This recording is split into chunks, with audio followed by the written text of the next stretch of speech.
Macam mana nanti nak buat kenduri lepas esok lah. So hari ni kita masuk sistem endokrin. Okay, sistem endokrin. Jadi kita tahu sistem endokrin ni dia saling bekerjasama lah antara sistem endokrin dengan sistem saraf. Okay. Sistem endokrin dengan sistem saraf. Dia ada cooperation. Dia ada cooperation between endocrine system and nerve system. Kerjasama.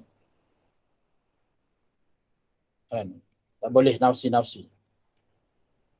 Tak boleh sistem saraf kata aku malas bekerjasama dengan sistem endokrin ni. Nyebok dia ni. Kan? Begitu juga dengan sistem endokrin dikhabar kepada sistem saraf. Malas aku nak campur hal sistem saraf ni. Wah, masa je. Baik aku cara hal aku je. Contoh begitulah perbualan dia. Ya? Tapi hakikatnya dua-dua ni tak boleh bergerak sendiri. Dia mesti bersama-sama terlibat dalam satu organ yang lebih besar. Peranan yang lebih besar. Sebab itu banyak fungsi bagi kedua-dua sistem ni, iaitu sistem endokrin dan sistem saraf ni, memainkan peranan dalam mengekalkan homeostasis. Nanti dalam bab yang seterusnya nanti kita akan belajar secara detail apa yang dikatakan sebagai homeostasis. Walaupun kita tahu kedua-duanya mempunyai fungsi yang berbeza. Memanglah nama pun berbeza. Fungsi dia pun berbeza. Namun kedua-dua sistem ni memainkan peranan dalam melengkapilah antara satu sama lain untuk mengawal atur dan menyelaras segala proses dan aktiviti yang berlaku dalam badan. Nak tak nak, kedua-dua sistem ni mesti saling cooperate to each other. Suka tak suka, mahu tak mahu. Tak boleh mengelakkan diri. Dan kedua-dua sistem ni mestilah berada dalam keadaan yang optimum dalam menjalankan fungsinya. Dia tak boleh biasa-biasa je. Dia tak boleh biasa-biasa. Kalau biasa-biasa, kesan dia pun biasa-biasa saja dan bahkan memberikan impak buruk kepada tubuh badan. Maksudnya, kita bayangkan seperti sistem jalan raya lah. Sistem jalan raya, kemudian kita bandingkan sistem di udara, sistem pengangkutan di air, semua dalam konteks pengangkutan lah. Semua main peranan. Sama ada yang di darat, di air ataupun di udara. Semua ada peranan dia dan mesti dijalankan dengan sempurna. Walaupun mungkin tidaklah kita kata sesempurna mana. Sekurang-kurangnya ia berada pada julat yang normal. Contoh, suhu badan kita. Suhu badan kita mestilah dikekalkan pada julat 36.5 darjah Celsius. 36.5. Iaitu plus minus 0.5. Artinya 36.0 hingga 37.0 darjah Celsius. Itu suhu yang normal lah. Kadang-kadang kita suhu badan meningkat kepada 37.5 ataupun lebih tinggi pada tu. Ataupun kurang daripada 36.0 pergi kepada 35.5. Jadi bila suhu badan kita tu keluar daripada range ataupun julat yang normal, maka sistem badan kita akan mengalami sedikit perubahan yang menyebabkan kesan sama ada kesan jangka pendek atau kesan jangka panjang. Bayangkan suhu badan kita lebih daripada 37.5 kekal untuk dalam masa lebih pada 3 hari. Mana kita demam lah. Demam panas orang kata ya. Bila dia ambil suhu, didapati suhu badannya 38.0 darjah Celsius. Contohlah ya. Jadi tempoh yang 38.0 ni lama. Lama ni, sehari pun dia kira lama. 24 jam lah. Maknanya lama. 38.0 betul naik 38.5 kan. Sampai mungkin 39.0 darjah Celsius. Jadi sistem badan kita ni dia akan mengalami perubahan yang ketara daripada yang normal. So, bila dia mengalami perubahan yang ketara tersebut, sistem secara keseluruhan memanglah ada peranan dia untuk menurunkan suhu badan tu. Tetapi sebelum sampai dia nak turun tu, kita akan merasai kesan sampingan daripada kenaikan 1 ataupun 1.5 darjah Celsius daripada julat normal. Nanti kita akan bincangkan kemudian ya. Sekarang ni apakah sistem endokrin tu? Jadi sistem endokrin manusia ni terdiri daripada kelenjar. Ya, kelenjar. Kelenjar ya. Boleh, kelenjar. Atau kelenjar ni pula. Ini nama dia. Dan peranan kelenjar ni, ya, dia merembeskan. Itu perkataan dia ya. Perkataan. Kata kerja bagi kelenjar ni ialah merembeskan atau mengeluarkan atau menghasilkan satu bahan yang dinamakan hormon. Hormon ni dia macam pengutus dalam bentuk kimia. The messenger in chemical substances. Maksudnya dia merupakan pengutus bahan kimia. Ya. Nak dihantar daripada satu kelenjar lah ke organ sasaran. Ke tempat sasaran dia. Itu dia. Dan ia dari segi ciri dia, kelenjar endokrin ni, dia tidak berduktus. Ya, tidak berduktus.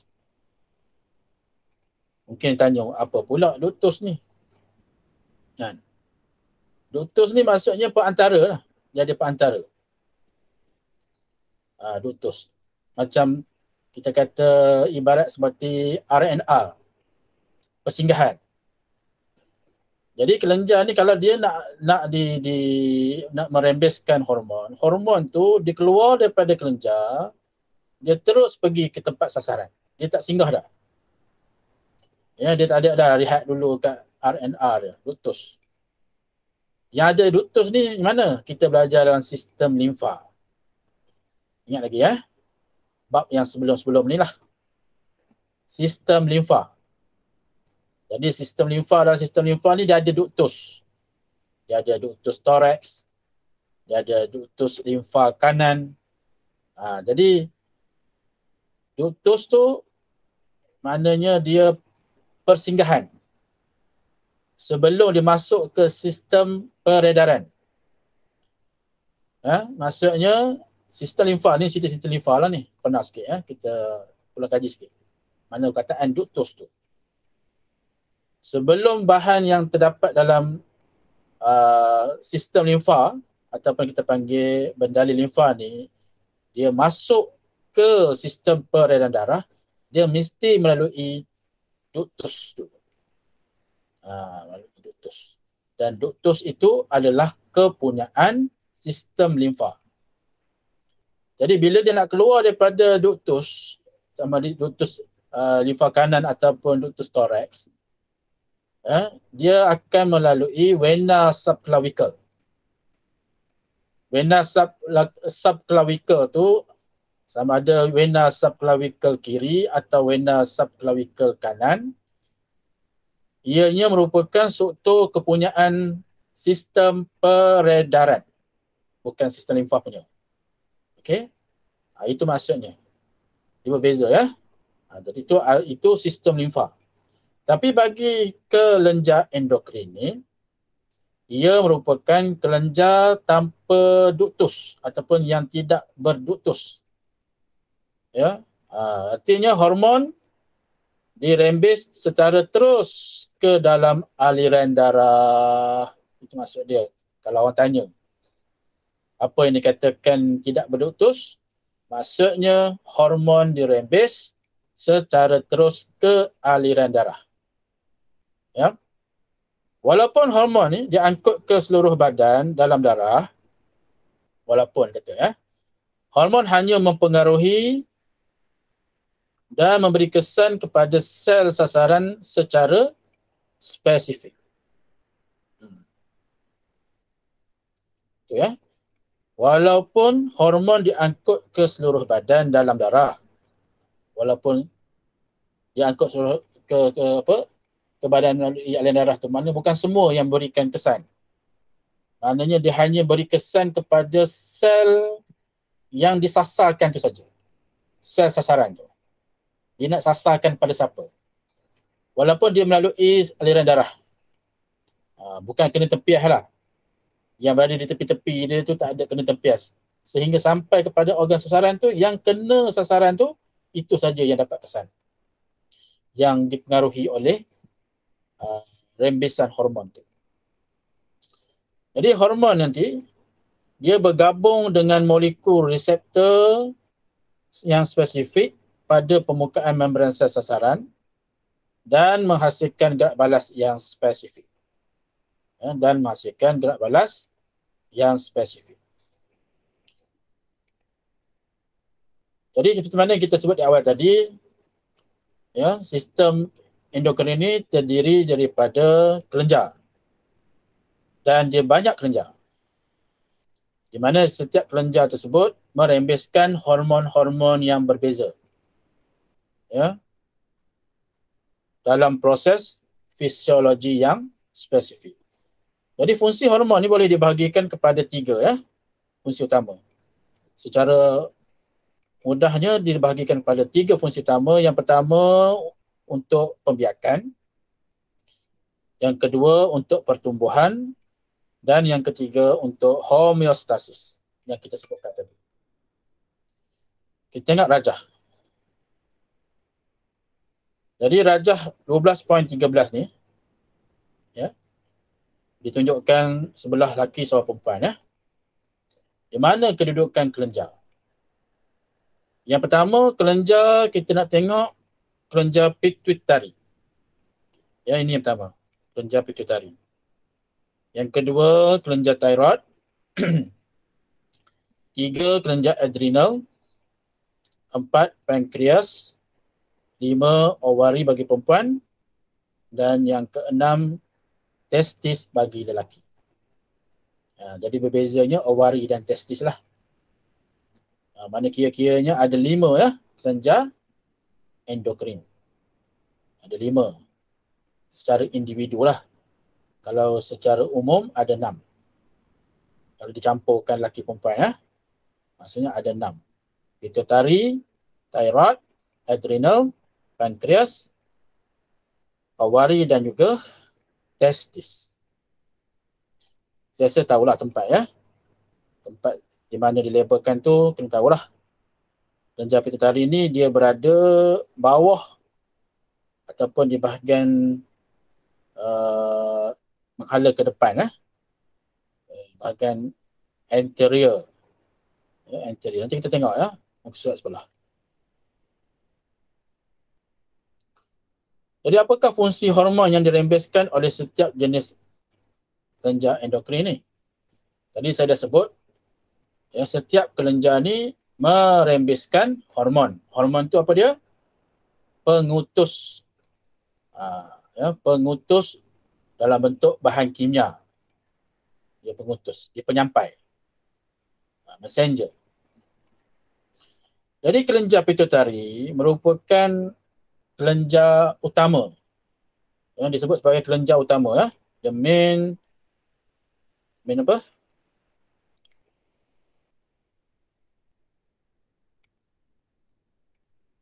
Kelenjar utama bagi sistem endokrin. Kerana kelenjar ini, sebab dia apa dikenali sebagai kelenjar utama, kerana alasannya kelenjar ini merembeskan hormon yang mengawal rembesan kelenjar endokrin yang lain. Maksudnya dia yang kontrol, ya. Walaupun dia adalah kelenjar juga, yang lain pun kelenjar, tapi dia yang mengawal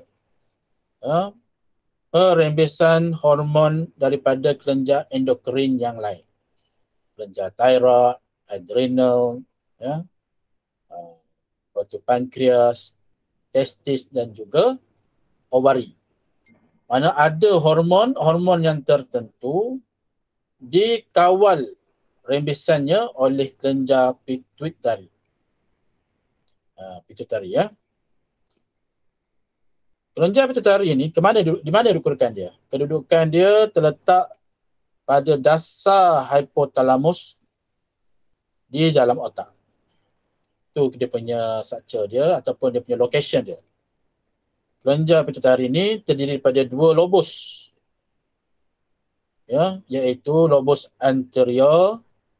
Anterior ni maksudnya dia menuju ke hadapan, maksudnya dia ke depan. Dan lobus posterior yang menghala ke belakang, itu dia. Setiap lobus ni merembeskan hormon yang mempunyai fungsi yang tertentu. Maknanya dia dah bahagikan kepada dua. Satu yang di anterior, lobus anterior, satu lagi lobus posterior. Bagi yang lobus posterior, dia posterior dulu. Posterior ni menghala ke belakang. Seperti dalam foto ni, lobus posterior.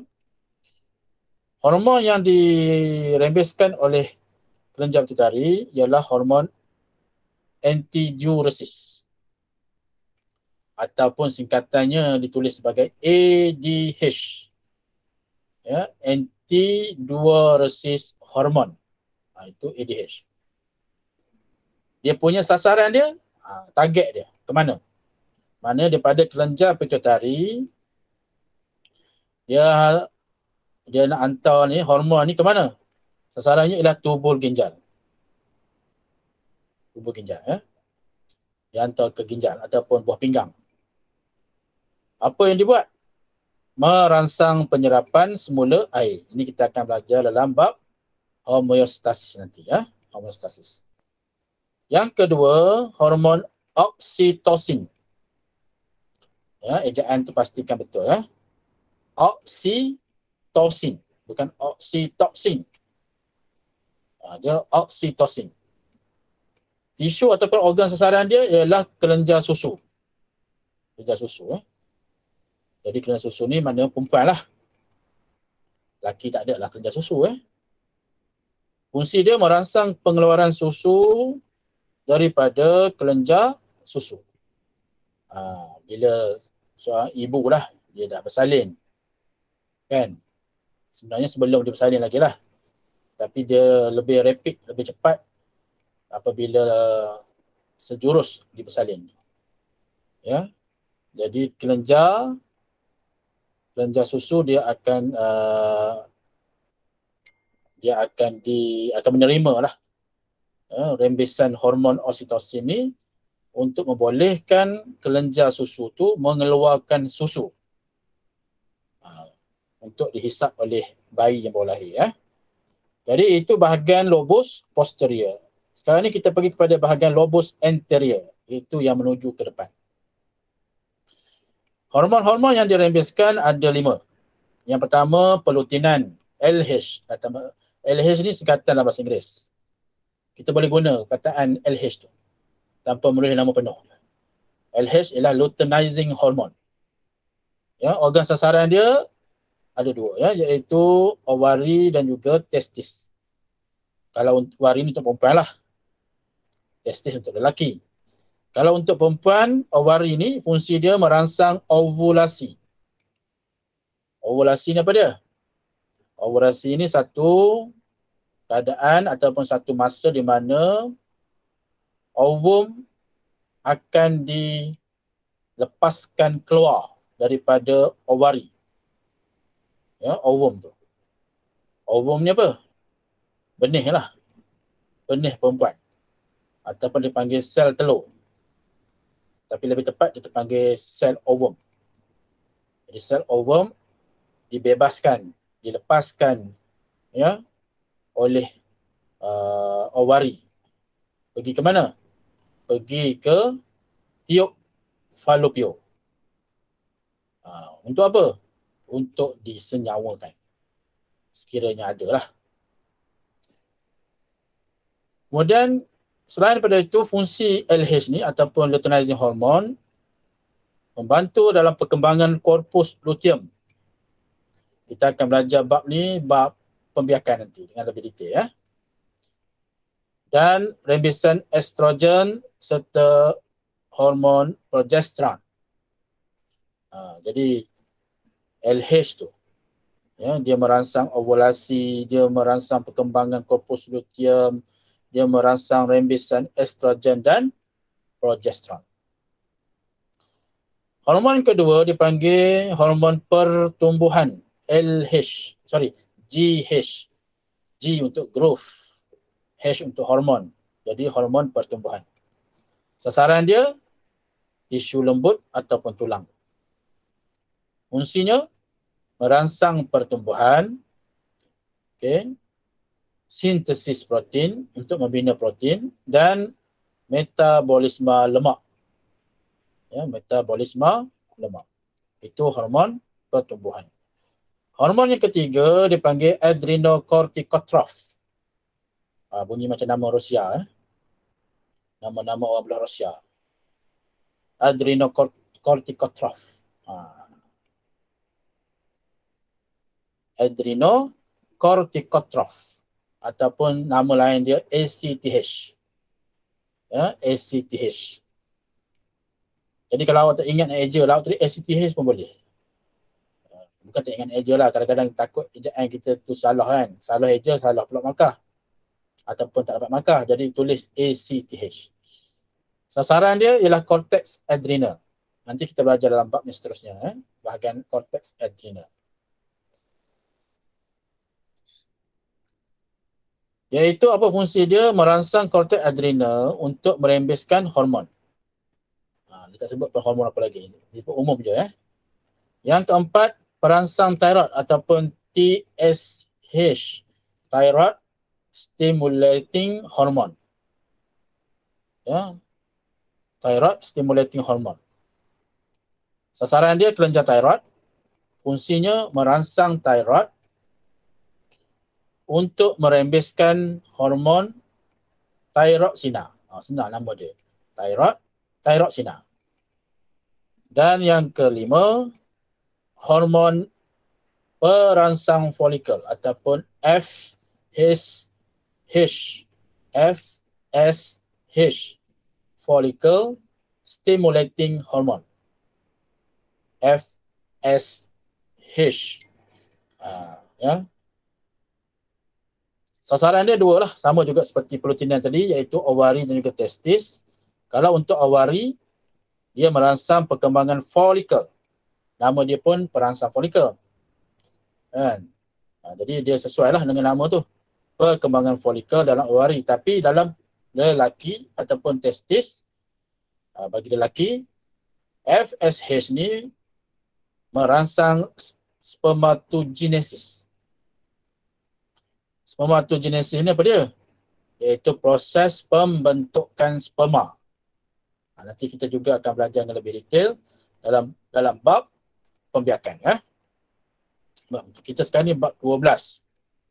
Kita ada bab 13, 14, 15. So ada 3 bab lagi ya. Boleh sampai ni? Tak ada apa baca je kan. Jadi hormon yang mengawal atur rembesan hormon semula Hormon yang mengawal atur rembesan kelenjar hormon lain dikenali sebagai hormon perangsang. Itu nama dia, perangsang tu. Kita ada dua sekarang ni yang disebut perangsang ni. Satu, hormon perangsang thyroid, TSH, dan hormon perangsang folikel. Jadi dia panggil sebagai satu hormon yang mengawal atau rembesan kelenjar hormon yang lain. Dipanggil sebagai hormon perangsang. Ini termasuklah hormon TSH dan juga hormon ACTH. ACTH juga termasuk dalam kategori hormon perangsang. Contohnya TSH merangsang kelenjar thyroid untuk merembes thyroid sinar. Jadi hormon yang bertindak secara langsung pada organ sasaran termasuklah hormon pertumbuhan GH, oksitosin, dan hormon antidiuresis. Ini secara langsung. Contohnya GH, growth hormon ni bertindak terus pada tulang. Okey. Jadi maknanya ada hormon yang bertindak sebagai hormon perangsang yang mengawal atau hormon rembesan hormon lain, rembesan kelenjar hormon yang lain. Ada satu lagi, hormon yang bertindak secara langsung terus pada organ sasaran. Termasuklah hormon pertumbuhan dan juga oksitosin serta ADH. Hipotalamus merembeskan hormon perembes gonadotropin. Ini tambahan maklumat. Hipotalamus merembeskan hormon perembes gonadotropin ataupun singkatannya sebagai G huruf besar, N huruf kecil, R huruf besar, H huruf besar. Jadi GN tu ialah gonadotropin. R tu dia punya gonadotropin jugalah. Dan H tu adalah hormon. GNR tu ialah gonadotropin.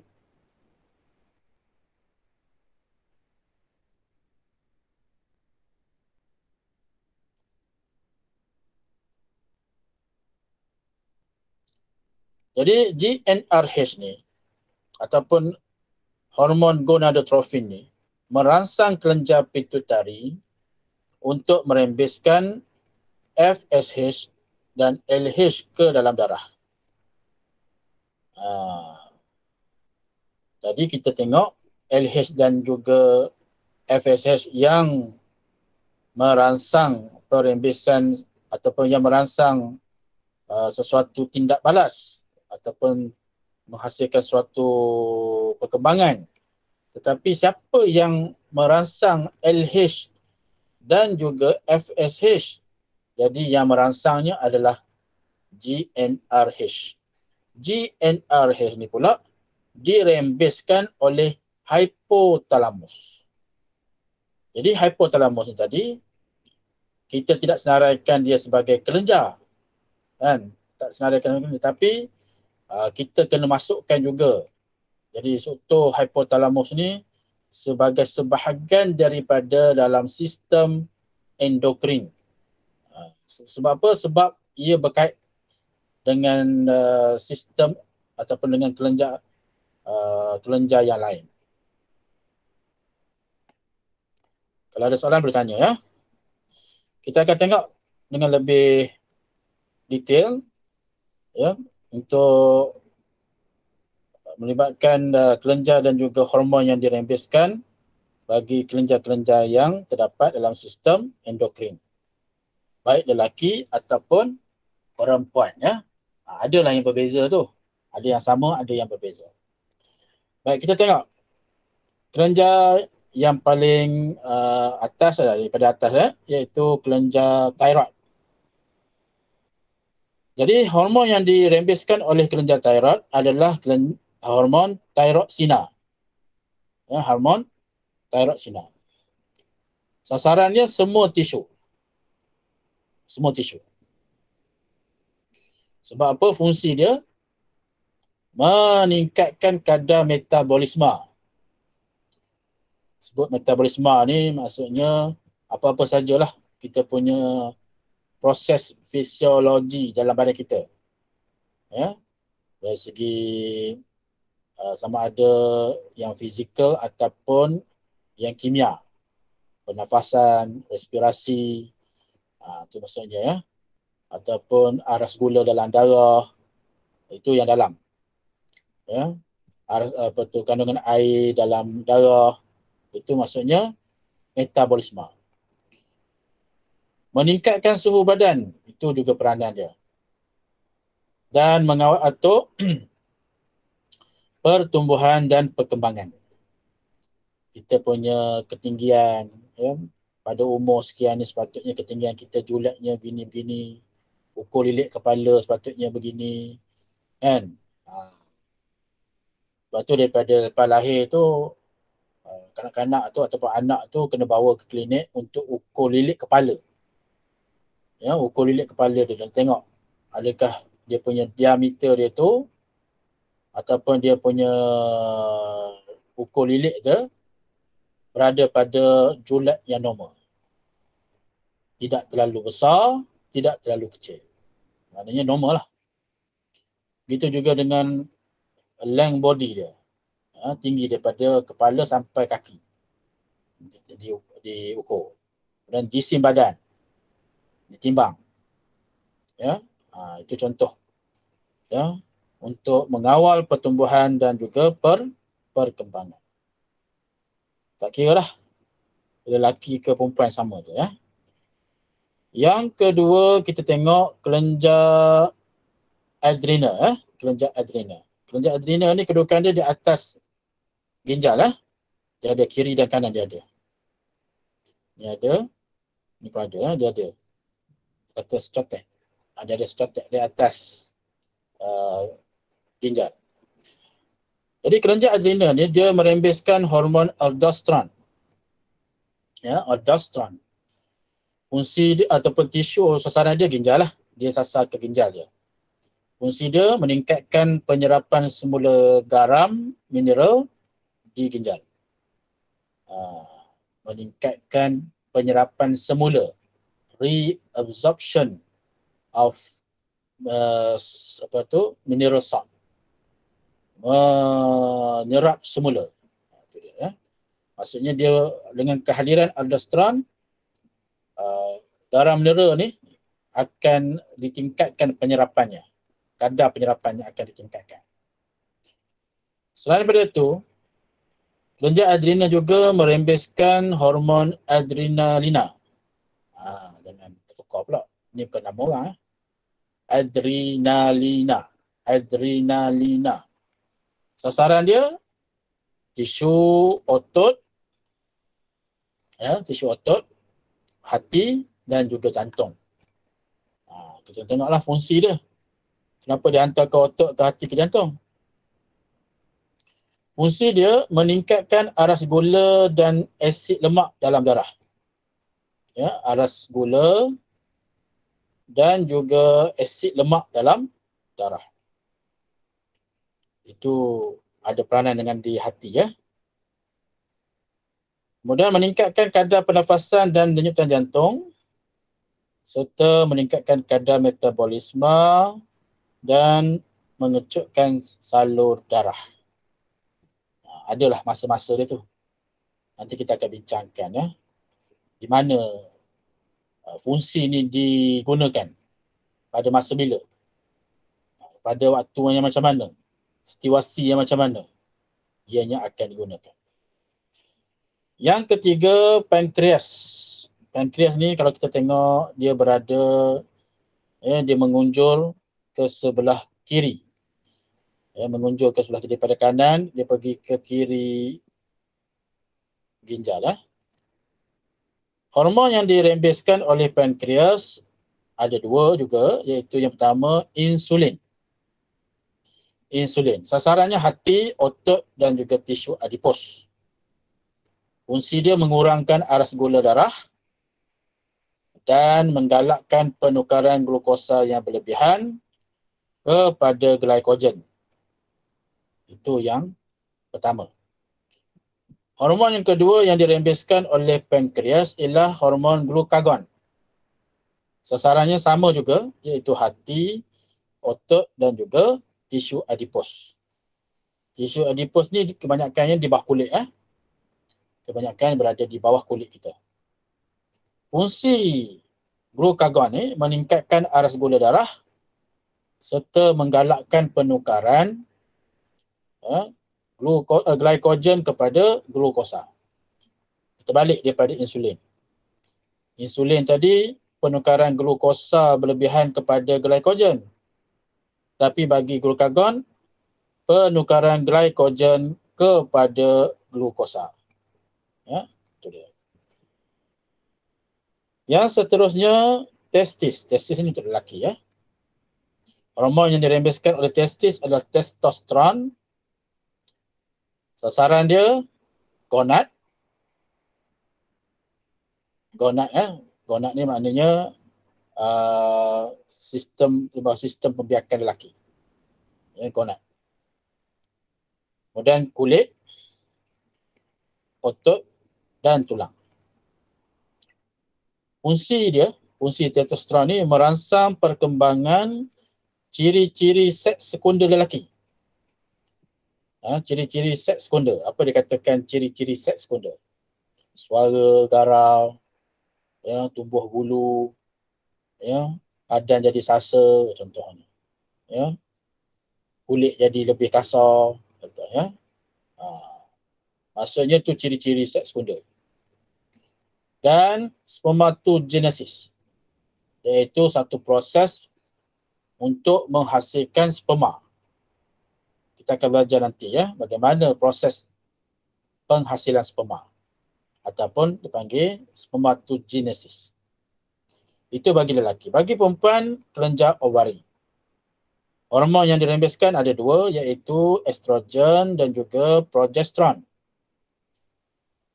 Jadi tisu sasaran bagi estrogen, gonad, kulit, otot dan tulang. Sama juga ya sasaran dia tu. Fungsi estrogen merangsang perkembangan ciri-ciri seks sekunder bagi perempuan. Ya, sama juga. Dan kematangan folikel. Dia untuk kematangan folikel. Dia berbeza sikit dengan FSH, follicle stimulating hormone. Kalau FSH, dia merangsang perembesan folikel. Tapi untuk mematangkan folikel tu, hormon estrogen. Selain daripada itu, ia juga berfungsi membaiki serta merangsang penebalan dinding uterus. Merangsang penebalan dinding uterus. Hormon kedua iaitu progesteron. Sasaran dia hanya kepada gonad saja. Ya, kepada gonad. Gonad maksudnya dalam sistem pembiakan perempuan itu saja. Maksudnya bukannya ke kulit, bukannya ke otot, bukannya ke tulang.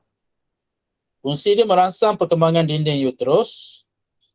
Sama juga macam ni, macam estrogen tadi, sama. Dan pembentukan plasenta. Pembentukan plasenta. Plasenta ni maksudnya perempuan yang telah hamil lah. Yang telah hamil ataupun yang mengandung. Baru ada plasenta tu. Kalau tak mengandung tak ada plasenta. Okey ya. Ada soalan? Ada soalan ke? Kalau ada soalan boleh tekan raise a hand. Boleh faham sekarang ni? Kalau faham, tekan button raise a hand. Faham ya? Baca je kan. Baca je. Kalau nak ingat, kena baca banyak kali. Banyak kali lah kena baca. Lama ingat lah. Kan? Baik. Kita tengok bagaimana yang saya tanya tadi. Pelibatan kedua-dua sistem saraf dan sistem endokrin ini dalam situasi cemas. Cemasnya apa? Ni anjing ni. Anjing benda ni. Bulldog. Ya. Anjing bulldog ni. Bayangkan anjing bulldog ni kejar kita. Nak tunggu ke? Kau nak lawan? Kalau berani lawan lah anjing tu. Kalau rasa tak berapa nak boleh, baik lari. Jadi ni kita kata ke contoh situasi cemas. Kan? Apa saja yang cemas lah. Kita ambil contoh ini situasinya seekor anjing ataupun angsa. Angsa tiba-tiba mengejar kita. Tiba-tiba. Kita tak cari pasal apa ke dia. Contoh dah.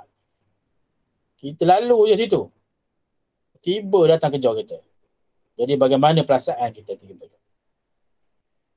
Dan kita, jantung kita akan berdenyut ya, dengan cepat dan tangan kita akan berpeluh. Jadi situasi ni macam mana keadaannya? Jadi dalam situasi cemas, ya, dipanggil istilah dia lawan atau lari. Sama ada kita lawan, macam dia lah.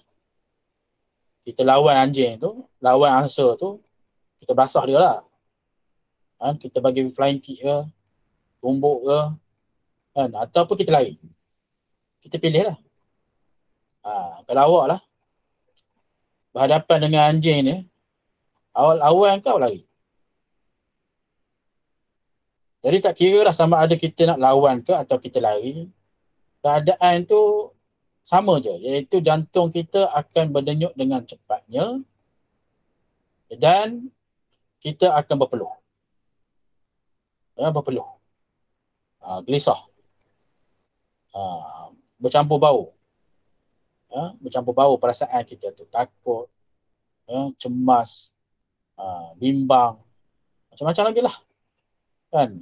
Cemas, takut digigit kan. Dia kekeh dengan kita. Dia gigi taring dia panjang. Dia tekan kita dengan kukunya lagi yang panjang. Nak kita. Jadi baik lari tak? Baik lari, selamatkan diri. Kalau answer tadi dia tak ada taring. Tapi dia menyudu. Nyudu dia tu sakit ke? Tak ada lah pengalaman, tak pernah kena sudu dengan answer, tapi nak ceritanya saya yakinlah sakit. Jadi bila dalam keadaan cemas seperti ini, bahagian hipotalamus, tadi ingat tadi hipotalamus, bahagian atas pada kelenjar pituitari, dia akan menghantar impas saraf. Kita belajar sebelum ni sistem saraf ya. Sistem saraf kita belajar. Jadi menyebabkan impas saraf. Dia hantar terus ke mana? Ke medula adrenal. Bukan medula oblongata. Medula adrenal. Medula adrenal ni berada di mana? Di adrenal. Tadi adrenal. Ya. Adrenal kan berada di atas ginjal kan. Katakan di ginjal. Tadi ni ginjal. Ginjal ni bentuk dia macam kacang lah. Ada kiri kanan Ada kiri kanan. Okey. Pada saya kata ada stotek atas tu. Stotek ni itu adrenal. Tapi adrenal ni dia ada dua bahagian. Dia ada cortex, dia ada medula. Jadi bahagian medula tu, ya, dia akan hantar terus, maknanya impas saraf ni ke medula adrenal, ya. Dan apa dia buat? Merangsang sel medula adrenal ni untuk merembeskan adrenalina. Adrenalina. Tadi kita dah sebut tadi ya, adrenalina. Jadi adrenalina ni hormon. Impas saraf ni sistem saraf. Jadi disebut adrenalina maknanya sistem endokrin. Maknanya saling berkait antara satu sama lain. Dan dalam masa sama juga ya, sel medula adrenal ni merembeskan hormon noradrenalina. Ini boleh jadi nama budak ni. Bagi nama orang nanti awak bolehlah bagi nama anak awak. No, tak jumpa lah No Hidayah. Biasa nak No Hidayah. No Sakinah, biasa. Bagi nama anak No Adrenalina. Ya. Jadi dua hormon ni. Apa yang dibuat oleh hormon-hormon ni? Jadi kedua-dua hormon ini bertindak pantas menghasilkan gerak balas yang diperlukan semasa situasi lawan atau lari tadi. Ya. Ini termasuklah peningkatan dari segi kadar nyutan jantung, Kita punya degupan jantung tu bertambah. Dup, dup, dup, dup, dup, dup, dup. Kalau normal, dup, dup. Walaupun bunyi jantung sebenarnya loop, dup. Tak bunyi loop tu tak dengar. Bunyi dup je. Dup, dup, dup. Tapi bila dikejar anjing atau kejar angsa, jadi dup, dup, dup, dup, dup, dup, dup. Laju. Mungkin cepat lagi pada tu. Jadi hormon yang dirembeskan ketika itu ialah dua ni. Satu, hormon adrenalina dan noradrenalina. Kita tengok nanti ada sebenarnya beza dua tu. Dia ada beza sebenarnya. Kita tengok nanti kadar pernafasan. Begitu. Mengoh. Tak. Mengoh kena kejar. Lari lari di tampukang. Orang kata lari tu macam tak pijak bumi. Kalau ada orang ambil video tu mana orang tak nampak kita pijak tanah. Uish, terbang. Punya laju. Kalau masuk pertandingan Olimpik, kalau saya silap boleh potong orang yang lari 100 meter tu, boleh menang. Tapi kena letak anjing lah, letak apa tu, permulaan garisan apa tu, garisan pemula tu. Dia punya starting point tu. Letak anjing gila dulu, baru boleh laju. Ya. Yang ketiga, tekanan darah. Tekanan darah bertambah. Dia punya systolic, dia punya diastolic meningkat. Kalau normal 120/80 mm mercury. Mungkin meningkat lebih daripada 120. 160/110 mm mercury. Meningkat. Jadi kalau tekanan darah tinggi ini bahaya pula. Kan? Bahaya. Kalau misalnya melebihi daripada had dia, lebih daripada 180 katakan, sistolik dia. Boleh sel darah salur darah boleh pecah. Salur darah boleh pecah. Aras glukosa darah pun meningkat. Aras glukosa. Biasanya 4.0 mol saja. Meningkat mungkin kepada 8. Aktiviti metabolisme pun meningkat. Jadi perembesan hormon ni membolehkan aktiviti ataupun membolehkan proses fisiologi dalam badan kita ni semua meningkat. Jantung mengepam lebih banyak oksigen. Sebab jantung bertambah tu, kenapa bertambah? Jadi untuk membolehkan oksigen yang banyak dihasilkan. Kalau dia slow, oksigen lambat lah. Sebab kita sekarang ni dalam keadaan cemas, kita kasi takut. Jadi jantung kita akan berdegup, berdenyut dengan cepat untuk membolehkan oksigen ni sampai kepada sasaran. Otak kita supaya kita tak pengsan, sampai ke otot kita supaya otot kita ni boleh mengecut, mengendur sebab kita berlari. Kalau tidak nanti kita cramp pula. Kan? Ataupun kita jatuh, kita pengsan. Sebab oksigen tak sampai, jadi jantung tu dia mengepam dengan cepat. Dalam masa sama, oksigen tu akan mengoksidakan glukosa yang terdapat dalam badan kita, glukosa dalam darah, untuk membolehkan respirasi berlaku dengan cepat. Untuk membekalkan tenaga segera kepada badan kita dalam situasi tersebut. Kalau tidak, kita akan berespirasi secara anaerob. Kita belajar respirasi kita belajar respirasi anaerob ataupun ada fermentasi asid laktik. Itu pengumpulan asid laktik dalam otot kita disebabkan kekurangan oksigen untuk mengoksidakan glukosa kepada tenaga ataupun menghasilkan karbon dioksida, air dan juga tenaga. Jadi yang terhasil hanyalah asid laktik dan juga tenaga. Dan tenaga yang dihasilkan semasa fermentasi asid laktik hanyalah 150 kilojoule. Jadi kuantiti tersebut tidak mencukupi untuk membolehkan glukosa dioksida secara lengkap bagi menghasilkan tenaga. Jadi kalau dalam keadaan tersebut, kita akan cramp. Kita akan kejang otot. Jadi nanti Kalau kita cramp, kita tak dapatlah nak melarikan diri daripada anjing ataupun angsa tersebut. Jadi kita menerima akibat lah daripada tu. Jadi dalam situasi cemas, seperti tadi tu, kedua-dua sistem endokrin dan sistem saraf bekerjasama untuk menghasilkan gerak balas serta-merta bagi menangani keadaan berbahaya tersebut. Ya. Jadi apabila mekanisme ini berjaya, berjaya mengawal situasi cemas lawan atau lari ni, jadi keadaan dalam badan kita akan kembali ke julat normal. Bila dah kita dapat kembali lah, maksudnya anjing tu dah tak kejar kita, angsa dah tak kejar kita, kita dapatlah kiranya melarikan diri, maka dia akan kembali release. Kembali lega, kita kata ya. Untuk kembali kepada normal, maka peranan hormon tadi tu, hormon noradrenalina.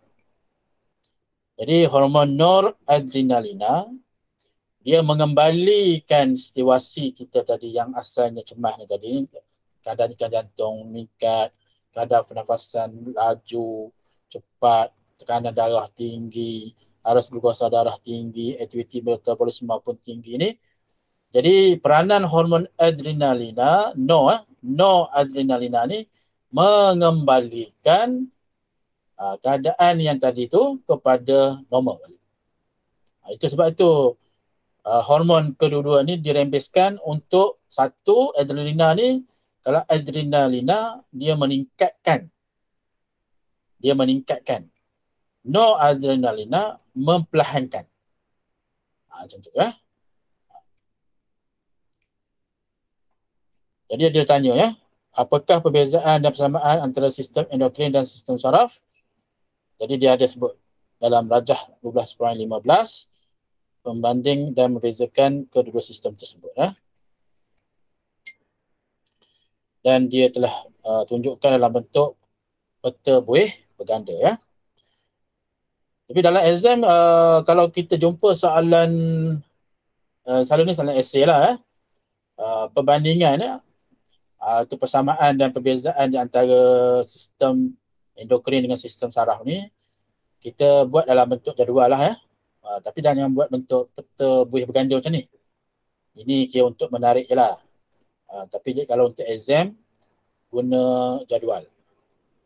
Ya, guna jadual. Buat dulu persamaan, kemudian buat perbezaan.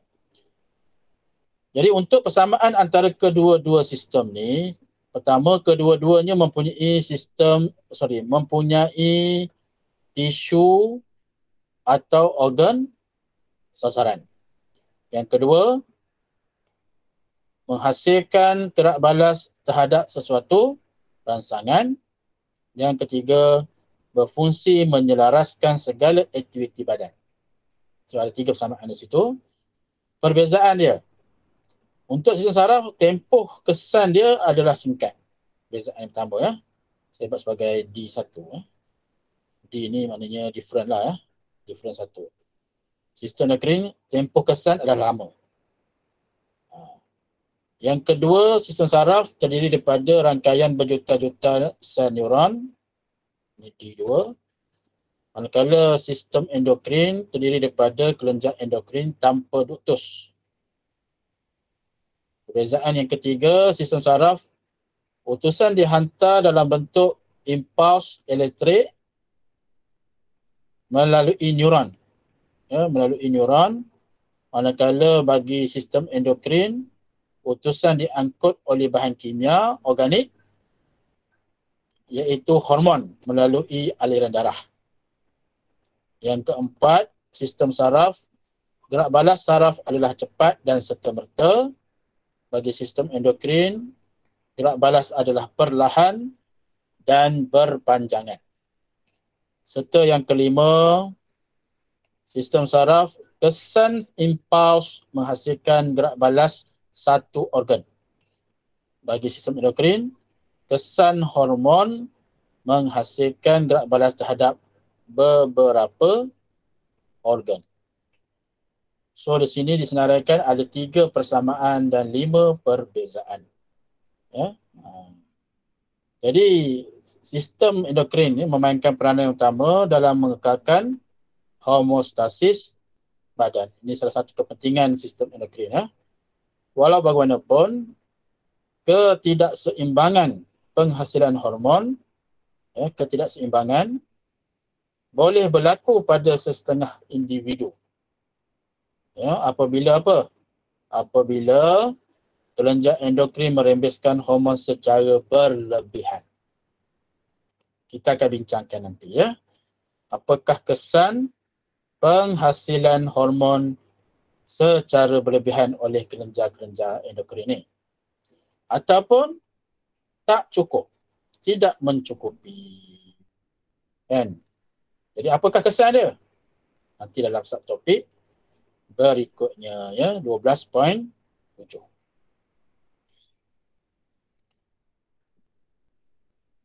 Okey, dia tengok praktis formatif 12.6. Ini saya nak buat dan hantar ya. Buat, hantar. Jadi minggu depan kita guna jadual baru ya. Kita tengok jadual kita, rasanya 3 hari. Jadual kita 3 hari, iaitu hari Rabu, ya, hari Rabu 1.20, 2.20, hari Khamis 8.9 dan hari Jumaat 8.9. So Rabu, Khamis, Jumaat. Setiap tu 1 jam. Ya, 1 jam, 1 jam, 1 jam. 3 jam lah seminggu. Ya, jadual ni kita akan gunalah. Ya, walaupun bersemuka nanti kalau tak ada perubahan lah ya. Ni jadual PDPR dan juga jadual bersemuka. Cuma bersemuka nanti adalah ni perhimpunan, tapi bersemuka nanti perhimpunan tak ada, perhimpunan tidak dibenarkan kan. Mungkin nama je perhimpunan tapi dia mungkin ada pengurusan kelas juga ya. Pengurusan kelas. Okey. Itu berkenaan dengan kita punya jadual ya. Jadi soalan 1, namakan hormon yang berkaitan dengan fungsi yang berikut. Siapa nak cuba? Boleh jawab sini tak apa. Ya. Apa hormon yang merangsang pengerutan otot uterus masa kelahiran anak?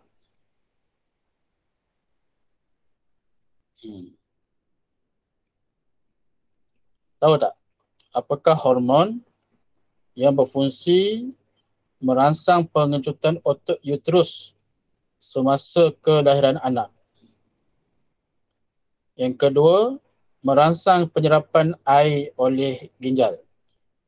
Jadi dalam buku dia merangsang penyerapan semula garam mineral kan. Garam mineral ini air.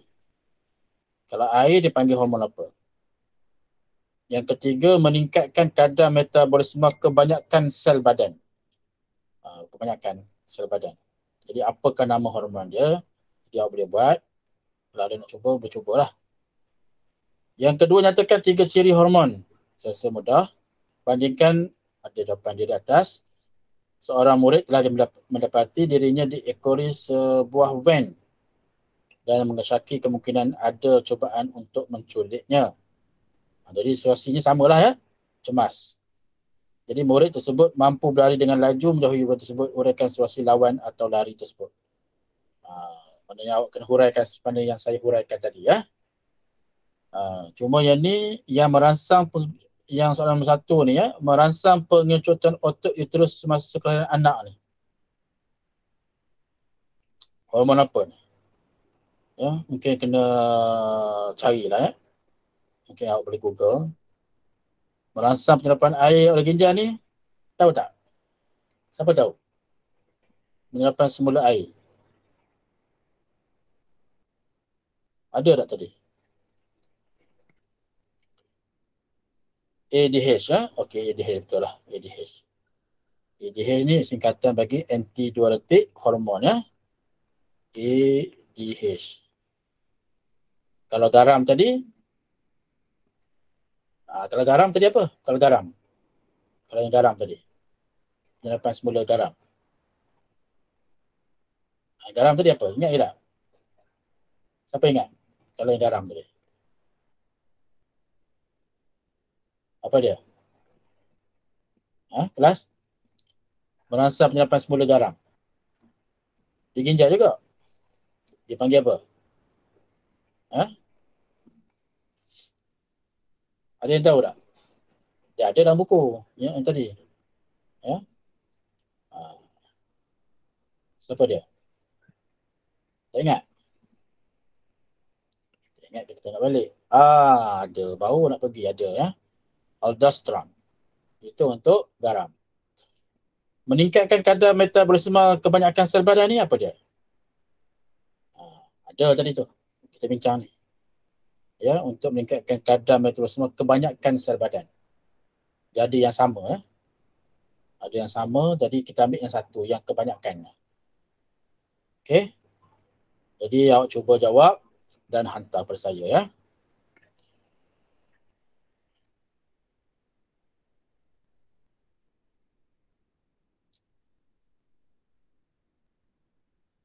Oh, ni adalah salah sikit ya lagi. Tapi ini awak bacalah dulu ya. Awak baca dulu. Jadi saya akan sambung sinilah. Sambung 12.7 untuk kelas pada minggu hadapan ya. Okey. Jadi awak buat praktis formatif 12.6. Kita berhenti di sini. Hari ini 8 hari bulan ya. 8 hari bulan 10, 20, 21. Okey, ada sebarang soalan? Pertanyaan?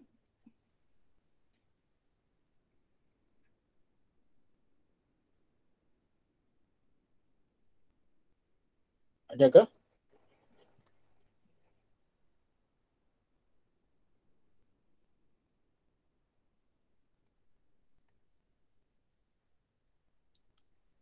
Tak ada ya. Okey, jadi kalau tak ada, kita berakhir di sini. Sebelum kita berakhir, kita ambil kedatangan dulu, eviden bergambar. Jadi sila onkan kamera ya.